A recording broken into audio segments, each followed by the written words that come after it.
Et bonjour à tous. Alors aujourd'hui, je voulais vous faire une vidéo sur le syndrome de l'imposteur.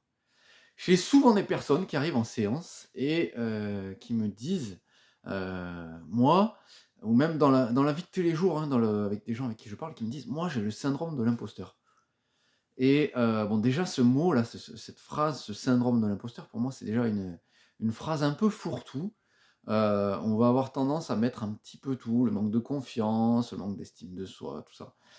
Et ce que je me rends compte, alors je vais vous prendre mon cas par exemple. Quand j'ai commencé, en mois de septembre, mon activité, la première chose que j'ai dû faire, c'est aller démarcher, les commerçants de sommières, les commerçants de lunel. Et je me rappelle que la première fois que je l'ai fait, je me sentais absolument pas légitime de le faire. Je me rappelle le premier commerçant que j'ai été voir, je crois que mon discours était juste, bidon, je savais pas quoi dire, je me sentais pas légitime à dire que j'étais thérapeute, qu'en plus je soignais des phobies.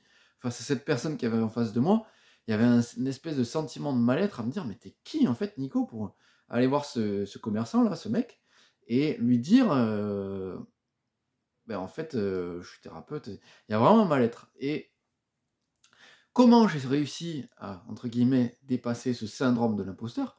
C'est en allant démarcher de plus en plus de commerçants, en y allant tous les jours, en refaisant tous les jours et petit à petit, j'ai commencé à me sentir de plus en plus légitime dans le fait d'aller distribuer une prospectus, de me présenter et tout ça. Donc on peut se dire: OK, j'ai dépassé mon syndrome de l'imposteur en faisant du démarchage, c'est bon, maintenant je suis tranquille à vie, syndrome de l'imposteur, c'est fini». Par contre, du coup, en fait, ça marche pas du tout comme ça parce que là, vous voyez, par exemple, je fais des vidéos, je me suis fixé l'objectif de faire une vidéo par jour pendant 30 jours. C'est comme c'est pas un exercice facile pour moi et que il y a peut-être aussi cette peur du regard des autres, du «qu'en dira-t-on» de ce que j'explique et tout, qu'on puisse, entre guillemets, peut-être pas se moquer, mais qu'on puisse dire: «Mais est-ce que tu racontes que des conneries, qui tu pour, expliquer un truc sur le syndrome de l'imposteur ou sur la méditation?»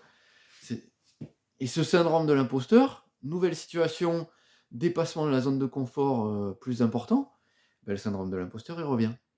Mais il ne m'empêche pas de faire de vidéos, je les fais quand même, j'ose les faire, je m'améliore et tout ça et petit à petit, le syndrome de l'imposteur pour faire des vidéos, il va disparaître parce que je vais être de plus en plus à l'aise et tout ça. Mais il y a un moment, quand je serai à l'aise avec les vidéos, je vais vouloir faire autre chose, d'un peu plus, avec un peu plus d'enjeu. Donc, le syndrome de l'imposteur, il va de nouveau revenir et je vois autour de moi des personnes qui ont fait des conférences peut-être avec 2000 personnes, voire plus et qui me disent: «Mais en fait, dès que tu dépasses ta zone de confort, dès que tu dépasses tes limites, malheureusement, le syndrome de l'imposteur, il revient» et en fait, c'est OK de faire les choses malgré la présence de ce syndrome de l'imposteur. En fait, le truc que je voulais vous dire, c'est n'attendez pas de plus avoir le syndrome de l'imposteur pour pouvoir faire quelque chose, parce que sinon, en fait, vous ne ferez jamais rien. Et comment dépasser ce truc du syndrome de l'imposteur? Déjà, arrêtez de vous focaliser dessus. Et deuxièmement, un truc vraiment important, placez votre enjeu ailleurs que dans la réussite de la vidéo, dans la réussite du démarchage, dans la réussite de votre réunion, je sais pas quoi. Placez votre réussite dans le fait d'avoir osé le faire, tout simplement. Je dois faire une conférence peut-être avec, je dis une bêtise, 20 personnes, je suis pas à l'aise avec. Plutôt que vous dire: «Ah, je me suis raté, quand je l'ai fait et tout», dites-vous plutôt: «Ah, génial, je l'ai fait» et puis faites un grand yes, soyez fiers de vous, soyez contents. Moi, à chaque fois que je faisais du démarchage au début et même j'oublie de le faire aujourd'hui et ça, c'est pas bien. À chaque fois que je faisais des démarchages, que je faisais un nouveau, commerçant, un nouveau artisan ou je sais pas qui, je me disais: «Yes, je l'ai fait, je suis content», même si ça s'est peut-être pas super bien passé, même si j'aurais pas de retour.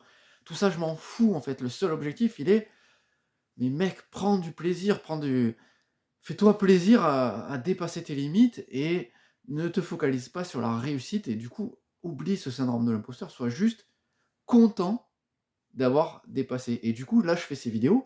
Là, je vais en faire, pendant un mois, 30 1 par jour. Le seul enjeu qu'il y a derrière et il faut que je fasse bien attention à ça, c'est d'avoir réussi l'objectif de faire des vidéos pendant 30 jours.